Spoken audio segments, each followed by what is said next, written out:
Well, hey everybody, it's Bug Eater 64, and we're going to get ready to do some flying in the UH-1 Huey. Now, we're going to be flying two different aircraft. One, we're going to be flying the one you see here. That is the Nimbus UH-1 Huey in X-Plane 11, and we're also going to be flying the DCS Huey. And both flights are going to take place in Nevada, and they're going to be taking off from Creech Air Force Base. And we're just going to do a startup, fly around, and then we're going to land. And we're going to kind of look at how both of them work in their environments and look at the scenery a little bit to let you know what the stock scenery appears to be in each of the flight sims. So with that, let's get on our way and hope you enjoy the flight. See you very soon. All right, so here we are inside the Nimbus Huey UH-1 at Creech Air Force Base in Nevada, and so we're going to go through something I don't normally do with this aircraft, or even in DCS. I don't use checklists, but today, since we have them available, I'm going to use one, and this is the one that comes with it. And so we'll go ahead and get over here, and dome light as required, pitot heater switch. Let's look up here. Okay, and pitot heater switch is off. Anti-collision lights, we want those on, and we want them to steady because it's daytime. Cargo release is off, wipers are off, cabin heat is off. Instrument lights is required. Phase switch set to AC. Now, normally this would be set like this when you first got in, but they just leave it there. Okay, so phase switch at AC, inverter switch is off. Main generator switch on and cover down. That's this one here. Okay, our VM is set to ESS bus, and in DCS you actually have to set this. It's not already there for you. Non-ESS as required. We don't usually need to deal with that. Starter generator and start. Excuse me. Battery switch on. Okay, with that, we can come down here and fire warning indicator lights. Let's see, test it. Yep, it works. DI switch is off. Okay. Governor switch to auto, which it is. And DI main fuel on. Come on. That one's sometimes a little temperamental. Caution panel lights test. They're looking good. All right. Hydraulics on. Force trim on. 50-cent best to both. Okay. Altimeter set to 2. The local is 2992. So that's all good. All right. Let's go over here. Rotor blades are clear. Rotor brake is off. Throttle to idle. Check it free and clear. Okay, very good. Make sure all our controls are free and clear. Okay. Okay. So, normally the starter switch is behind here, but in the simulation right now, for some reason, that's not really working. So what I have it connected with my HOTAS on my Thrustmaster Warthog. So what we're going to do is I'll use that button, and we'll see if we can't get this old girl to start. And we're going to press and hold until N1's at 40%.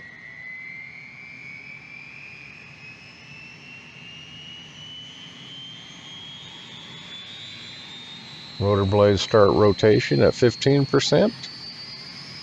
We're now at 30%, 40%, and we have a good start.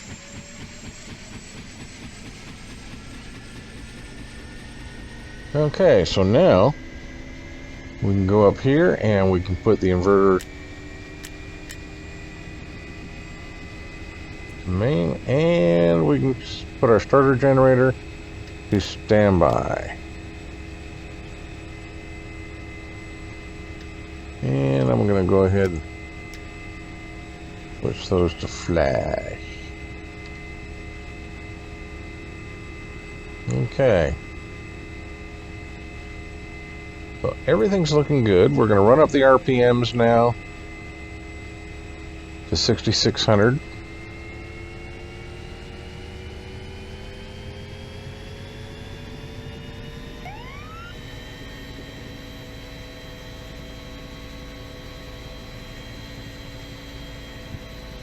Okay.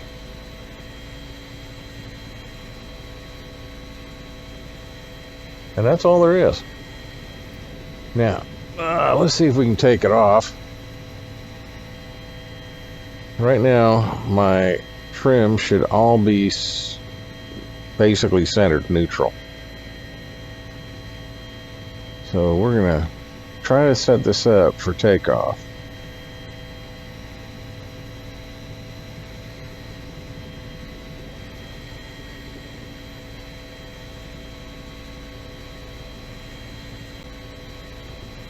And add some collective, and it took off way too soon, but that's okay. Let's see.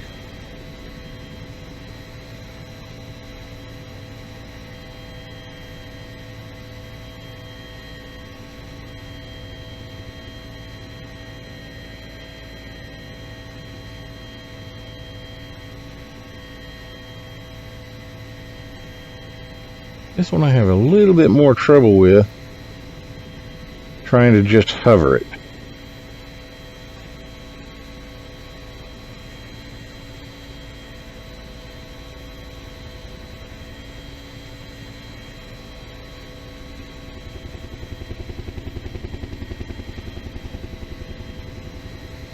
Anyway, we're going to go ahead and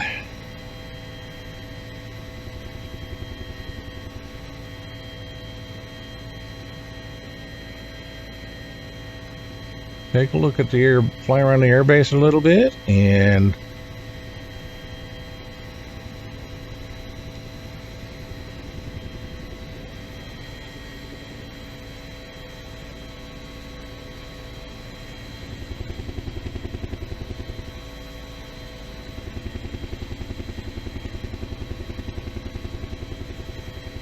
this one's a little more touchy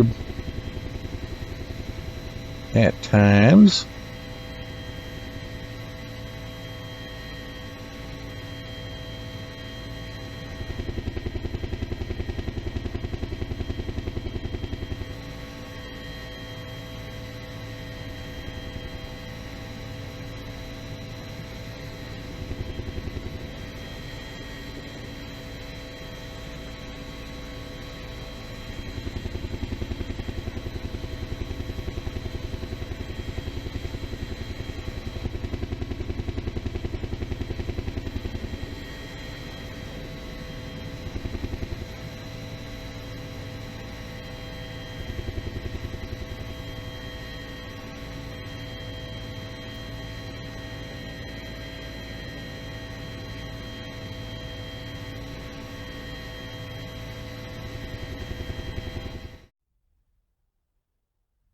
All right, so here we are inside DCS World and the UH1 Huey, and we are at Creech Air Force Base in DCS World.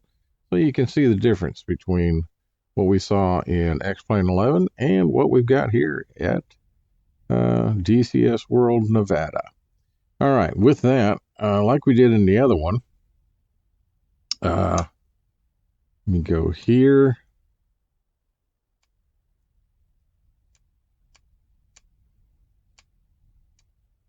And there are bad guys here, but what I'm looking for is I'm getting to my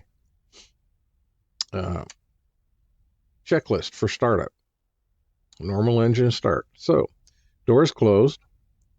Overhead breakers are all set. We'll go ahead and put that over there. That's the power for our radio altimeter. Dome light switch. We don't need a dome light switch on. AC phase switch. Okay, there we go. And inverter switch is off. And main general switch is on. Let's see here. We'll go ahead and turn it on. Close the cover. VM switch to ESS bus. Okay. All right, starter generator switch to start, which it is. And there we go. Battery switch on. And we got the alarm there, so we clear that. Clear our master caution. Okay. Ground power unit, if we needed it, we could connect it right now. We're not going to. Fire test warning lights. Good. Avionic equipment is off right now. External storage jettisoned, safe. Control panel switch is safe. Let's see. Governor switch to auto, which it is.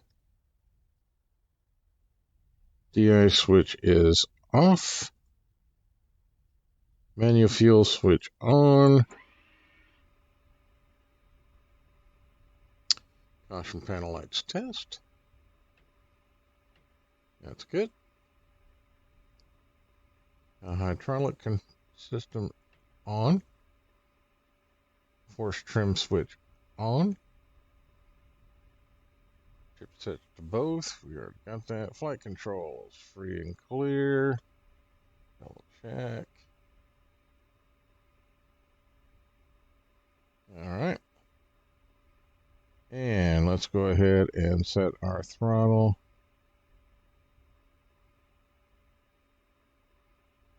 Make sure it's free and clear and set to idle. And we go ahead, and with that, we can go ahead and start the engine.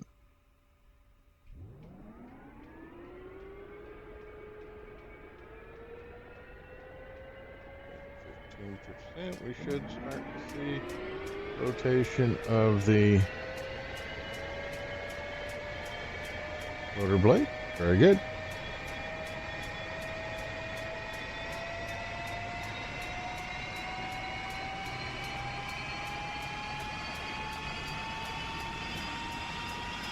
And we are at 30%.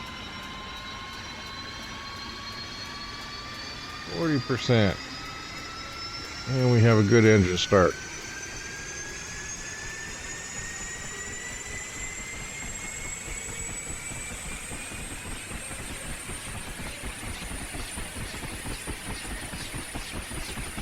Okay.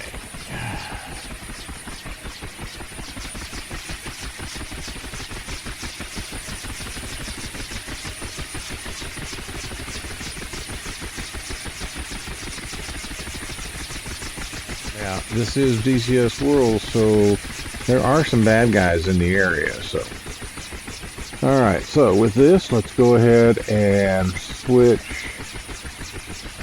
Generator standby.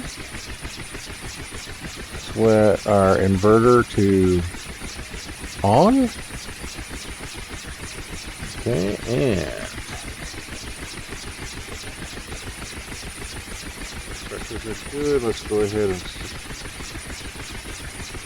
set our radio altimeter.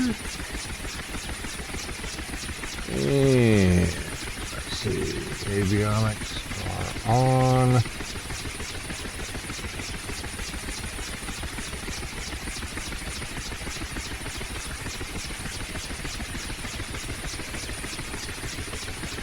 Lights is required. We're in a combat situation, so we're not going to worry about that. Systems check. So everything's done there.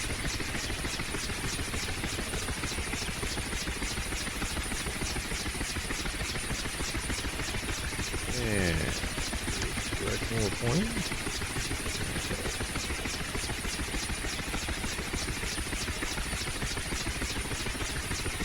So we can get rid of the knee board, and let's take a quick look at the map.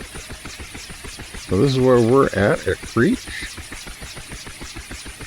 See, that's where you can see some bad guys all up in here. But I want to head back to Vegas. So let's go ahead. And we're looking at just about where I'm facing, actually.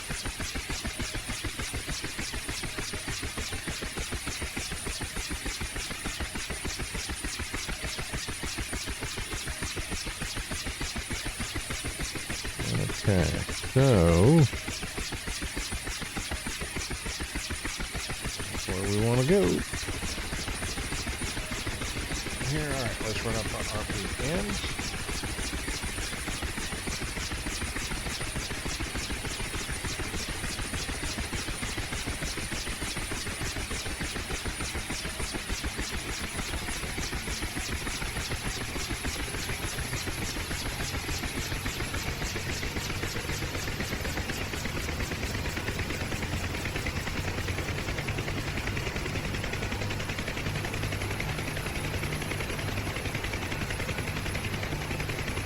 Why is it doing that?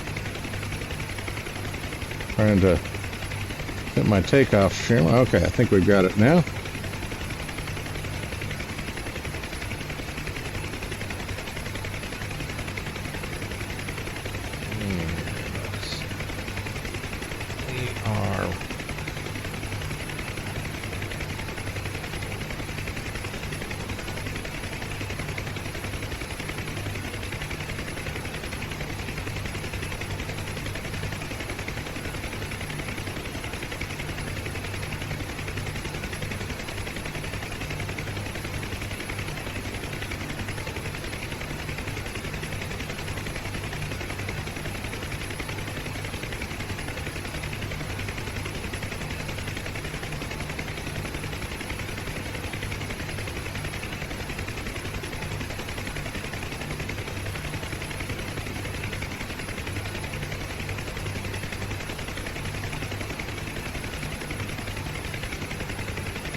Okay, well, I think we're about ready here.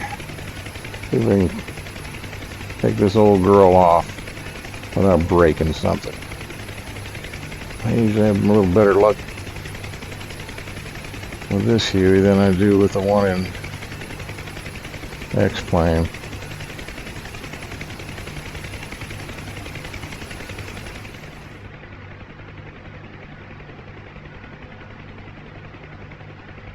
Yep.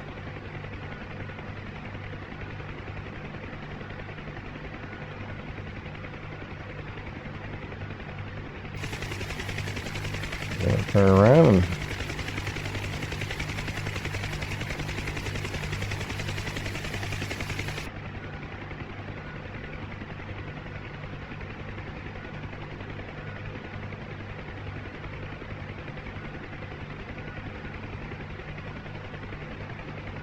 Some speed up here.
And that gives you a good look at Creech Air Force Base in the DCS world.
All right, everybody, there you have it. Now we've got a comparison of look at both aircraft in both of the simulations, X-Plane 11 and DCS World. And you can look at the sceneries in both and look at the renderings. In many ways, the Las Vegas area, in my eyes, and that's, you know, just my opinion, and we all know what opinions are, but DCS World does a much better job of rendering the 3D and the eye-pleasing eye candy for the Vegas area. And I like the way the DCS Huey flies. Now, that being said, the Nimbus UH-1 Huey is an excellent aircraft also. And it's not that it doesn't fly well, it does. I would like to see some other things added to it. One of them, the radio altimeter, because it's just a nice extra piece of information for when I'm flying. And also, when the engine isn't running, I'd like to be able to see those, the rotor blade droop. That is what I've seen in the real world. So, and it's just a matter, I've got to keep trying to fine tune my controls so that I can get her, because at times I've been able to hover her extremely well. But lately, I don't know if it had something to do with the last update for X-Plane 11, but I've had to rework my controls, and I'm still trying to fine tune them. Other than that, I mean, once I get flying, the Nimbus is she's a great little helicopter. A lot of fun. So with that, hope you enjoyed the video and the mild comparison of the two aircraft and the use of the checklist for each. I sure had a lot of fun doing it. And I always enjoy bringing these to you. So if you did like it, please click the like button. If you didn't like it, click the don't like button. Also, if you have something you want to make a comment on, please do. I have had some wonderful comments from people that have really gone a long way to help me in improving the way I do some of these videos. And if you can have ideas, one, places you'd like me to fly, aircraft you'd like me to fly, I'd be more than happy to do that. And if I've got the aircraft available, the locations are never a problem. I'll fly just about anywhere. But tell me what you'd like me to do to improve these videos to make them more enjoyable for you folks to watch. And with that, this is Bug Eater 64. And until next time, as always, safe flying.